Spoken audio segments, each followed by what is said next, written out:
Hello and welcome to Jessie Bear Book Club. We like to talk about historical fiction, wild cards, Game of Thrones, and much, much more. Remember to like, comment, and subscribe to this channel. Today I want to talk about one of my favorite characters, Book Sansa, not one-dimensional show Sansa, who is as bland as boiled carrots. Book readers seem to be very split on Sansa, whereas everybody loves Arya. I think this is because Sansa's plot involves a lot more intrigue and grey situations than her sister. In Arya's plot, everything is black and white, good or bad, whereas Sansa is left floating in a grey wasteland of hard situations where she doesn't always make the best decision. But she is a child, and this video I want to talk about why I think Sansa should be given a break and why she is going to be a great character and a force for good in the Winds of Winter. The reasons people tend not to like Sansa normally amount to three things: her lying to King Robert about Joffrey and Micah, the telling of Ned's plan to Cersei, and her thoughts about Sweet Robin. But we're going to break everything down here, so keep listening. First, let's remember, Sansa is only 11 when the books begin. I believe people tend to forget this because the show aged up her character.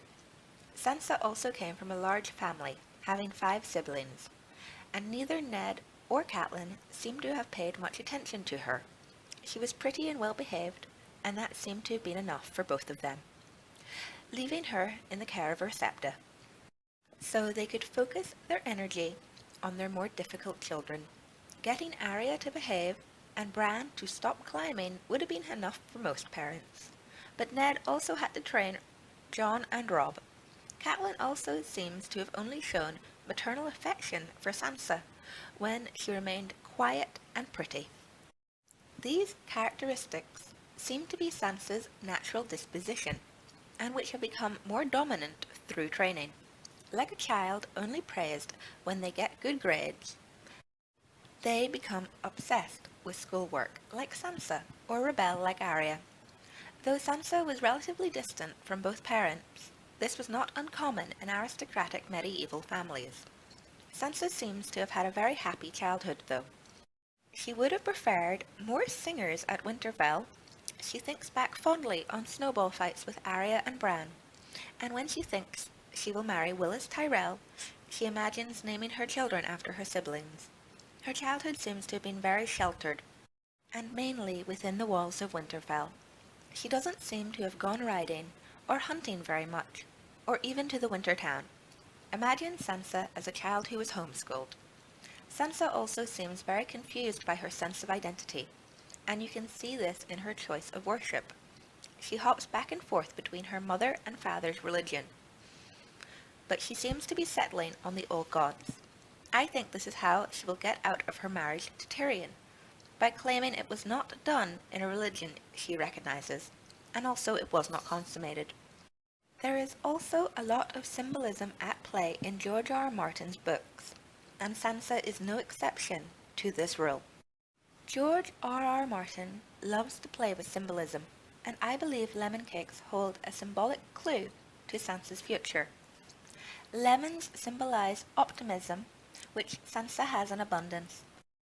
They are also a natural cleanser, with the ability to purify, which I believe represents Sansa cleansing herself of the taint of Littlefinger. Cakes have a double meaning, but small individual cakes, such as lemon cakes, mean missing an important task, or missing the point of an action. This is very relatable to Sansa, who early on in our story lies to the king, not realizing her actions will cause Lady's death, and later betrays her father's plans, not understanding the consequence of her actions.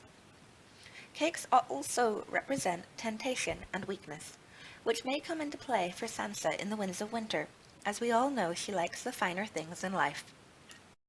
This brings me on to my next point, which I feel most people overlook. All the Stark children are wargs of different degrees of power. Even if Sansa only has weak skin changer powers, if Sansa was already bonded to Lady, Lady's death would have been extremely emotional and traumatic for her, as she just started to flex her skin changer powers. Look how Vladimir Sixskin feels after he loses his animals.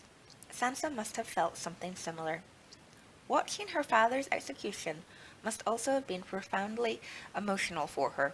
It scarred Arya, and Yoren was covering her eyes and she was at a distance, whereas Sansa had no such protection and was standing right next to the executioner's block.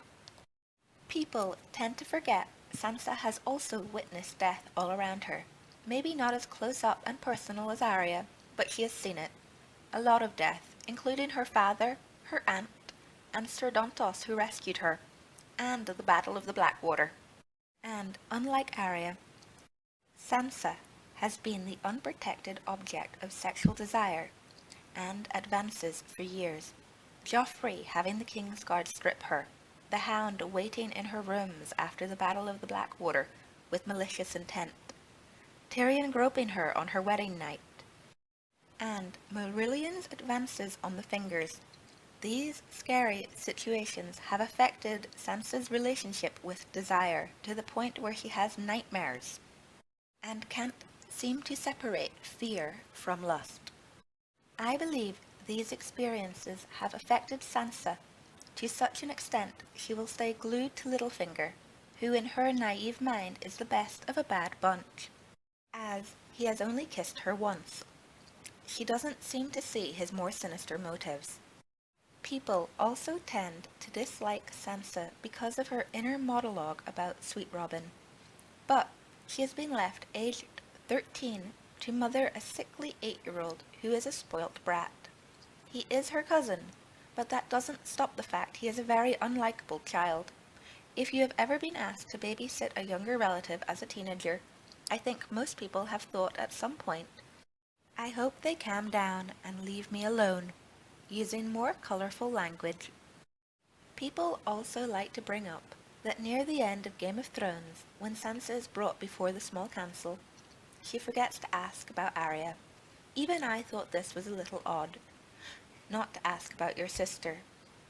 But when anybody, never mind an 11-year-old girl, is put in an interview situation, it can make you very flustered, and you tend to forget your most important question.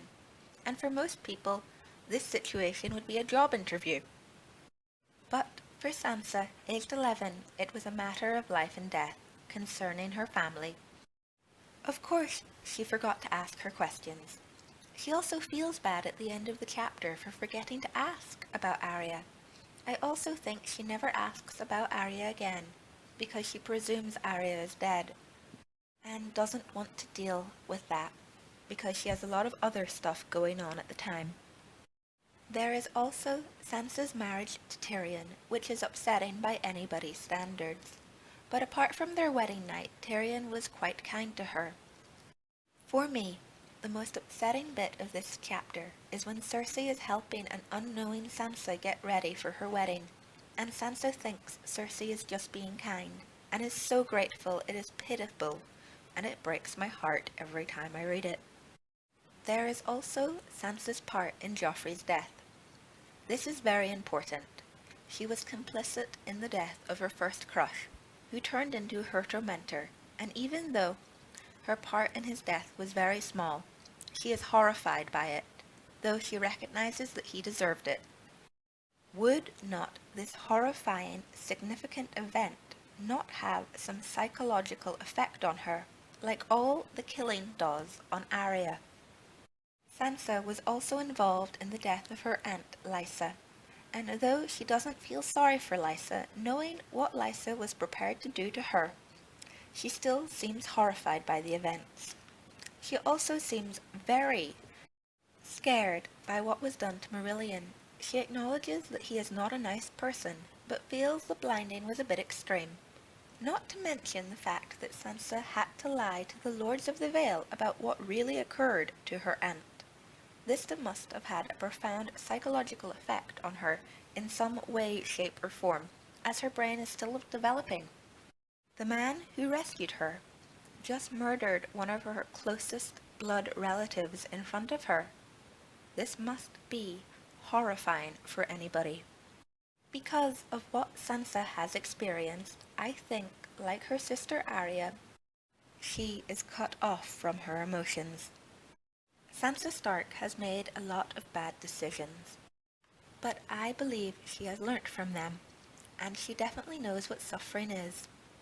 I truly believe her core is good, and in Winds of Winter she will be a great force for good in the Vale and the North, as long as she can get herself away from Littlefinger. I also But what do you believe think? she will be a great force Be for sure to good let me know in the because she will comments be below. very instrumental And in as always, Littlefinger's this downfall. is just my opinion. I am a Please die-hard remember to Sansa help fan out and like and this hope I video have if you converted you. enjoyed it. You can also follow me on Instagram at Lady Jessica Riddell and on Twitter at Jessams. I post on Twitter regularly about my videos. If you want to see more book reviews, character comparisons, and fan theories, please subscribe to Jessie Bear Book Club. I try to post a new video at least once a week. See you next time on Jessie Bear Book Club. Bye!